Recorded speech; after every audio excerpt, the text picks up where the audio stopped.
Good afternoon students. तो कल हमने an elementary school classroom in a slum का फर्स्ट स्टेंजा किया था and this is by Stephen Spender और आज हम इसका सेकंड स्टेंजा करेंगे, राइट। तो फर्स्ट स्टेंजा में कल हमने क्लासरूम स्लम क्लासरूम में रहने वाले स्टूडेंट्स के बारे में पढ़ा था कि किस तरीके के स्टूडेंट्स जो हैं वो वहाँ पर हैं, क्या उनकी दशा है। और यहाँ पर आज हम पढ़ेंगे इस स्टेंजा में उस क्लासरूम के बारे में जिस क्लासरूम में वो बैठते हैं। सो फर्स्ट लाइन, ऑन सार क्रीम वॉल्स दीवारें, किसकी दीवारें?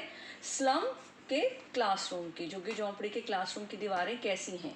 सार क्रीम, जैसे एक मलाई खट्टी हो जाती है काफ़ी दिन की पुरानी और उसका जो कलर हो जाता है फेडेड सा, वैसी वो दीवारें हो चुकी हैं क्योंकि वो बहुत देर से पेंट नहीं हुई हैं, किसी ने ध्यान ही नहीं दिया है।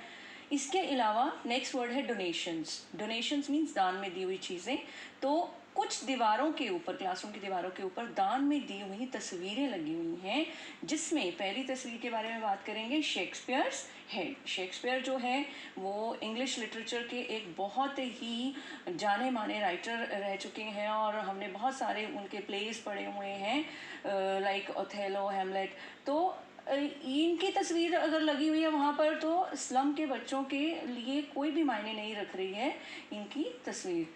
Then next, cloudless at dawn, और इसके अलावा वहाँ पर कुछ सीनरी लगी हुई हैं। डॉन का मीनिंग होता है अर्ली मॉर्निंग, जो सूरज की किरण निकलने से पहले का जो समय है, दैट इज़ कॉल्ड डॉन। बिल्कुल क्लियर, क्लाउडलेस, कोई बादल नहीं, क्लियर स्काई है। सो सुंदर सी वहाँ पर तस्वीर लगी हुई है, सीनरी लगी हुई है। देन सिविलाइज्ड डोम राइडिंग ऑल सिटीज़, इसके अलावा बड़ी सभ्यता को दिखाते हुए, अच्छी शहरी ज़िंदगी को दिखाते हुए बहुत ही सुंदर बिल्डिंग्स की तस्वीर है। और बिल्डिंग्स कैसी हैं? जो कि टॉप से डोम शेप्ड हैं, गुंबद आकार की हैं और इतनी ऊंची ऊंची बिल्डिंग्स हैं जो कि शहरों में हमें बहुत बड़े बड़े टावर्स नज़र आते हैं बिल्डिंग्स के, उनकी एक तस्वीर वहाँ पर टंगी हुई है।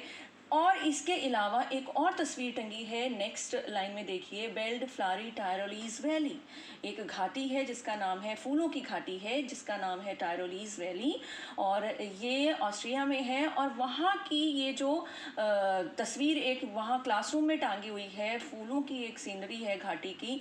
तो आप बताइए कि ये सारी चीज़ें जिनकी तस्वीरें जो हैं वहाँ पर टंगी हैं, स्लम के बच्चों के लिए ये कोई भी मायने नहीं रखती हैं तस्वीरें, उन दीवारों पर टंगी हुई हैं।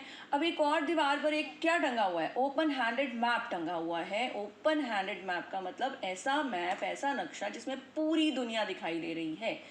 पर इस पूरी दुनिया को दिखाने वाला जो मैप है, राइट, उसका भी क्या मायना है उन बच्चों के लिए? शायद उन्होंने कभी ध्यान भी नहीं दिया होगा कि क्लास में कोई ऐसा मैप टंगा है। और उसी मैप के बारे में बात करते हुए नेक्स्ट लाइन है, awarding the world it's world. अब ये जो मैप है, ये जो नक्शा है क्लासरूम में, वो अपनी ही दुनिया के बारे में बात कर रहे हैं, अपनी ही दुनिया दिखा रहा है, ना कि उन बच्चों की दुनिया। कौन सी दुनिया? जो बाहरी दुनिया है, जो बाहर के देश हैं, बाहर की घाटियाँ, बाहर के समुद्र, बाहर के ओशियन, सागर, उनके बारे में, जिनको कभी ना तो उन्होंने देखा है बच्चों ने, ना कभी उन स्लम के बच्चों ने उनके बारे में सुना है। एंड येट, और फिर भी, for these children the Windows, not this map, there world. अब उनकी दुनिया कौन सी है? देयर वर्ल्ड, उनकी दुनिया कौन सी है? जो उनको उस कमरे की विंडो में से दिखाई देती है, वही उनकी दुनिया है, वही उनका मैप है, ना कि इस मैप में दिखने वाली दुनिया उनकी दुनिया है। Where all their future is painted with fog। अब जो दुनिया दिखाई दे रही है उस कमरे की, क्लासरूम की खिड़की के बाहर, राइट, वो सारा क्या है? फॉग क्या होता है? धुंध, ठीक है, धुंध से पूरा पेंट है। कहने का मतलब उनका जो फ्यूचर है वो बिल्कुल धुंधला है। अब उनका भविष्य धुंधला क्यों है?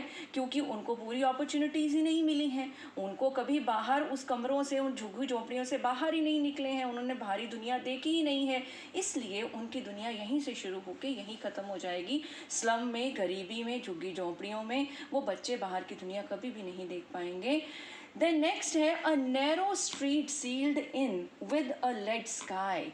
और उस खिड़की के बाहर से जो पतली तंग गलियां दिखाई देती हैं, बिल्कुल ब्लॉक्ड हैं, सील्ड हैं, और जो ऊपर उनको आसमान दिखाई देता है वो कहाँ से दिखाई देगा, दिखाई नहीं देगा, क्योंकि इन जो गलियों ने उनको ऊपर से ब्लॉक कर दिया। तंग तंग गलियों में ऊपर से आसमान, खुला नीला आसमान दिखाई नहीं दे सकता उनको, जो कि लेड स्काई है, नीला नहीं है बल्कि उनको डार्क कलर का स्काई वहाँ पर दिखाई देता है। जितना भी दिखता है उनको खुला आसमान नहीं दिखता है। सो लास्ट लाइन देखिए, far far from rivers, capes and stars of the world. अब ये बच्चे बहुत दूर हैं, फार फार फ्रॉम नेचर की चीज़ों से, रिवर्स से, केप्स से, जो अंतरीप हैं, मैंने मीनिंग्स दिए हुए हैं सारे आपको पहले ही, ठीक है। और जो आसमान, खुले आसमान में तारे दिखाई देते हैं, ये सारे उनकी शब्दावली ही नहीं है, ये उनकी शब्दावली नहीं है। ये सारी चीज़ें ना तो उन्होंने कभी देखी है ना सुनी है। कहने का मतलब कि वो नॉलेज से बहुत ज़्यादा दूर हैं, अंडर प्रिविलेज्ड हैं, उनको सारी दुनिया जो है ये उनको देखने को नहीं मिली है। जो एक क्लासरूम में तस्वीरें टांग दें आए हम, चाहे उनके लिए, चाहे हम कुछ भी वहाँ पर लटकाएं, पर वो सारी चीज़ों का उनके लिए मायना नहीं रखता है जब तक कि वो उन तंगलियों में हैं।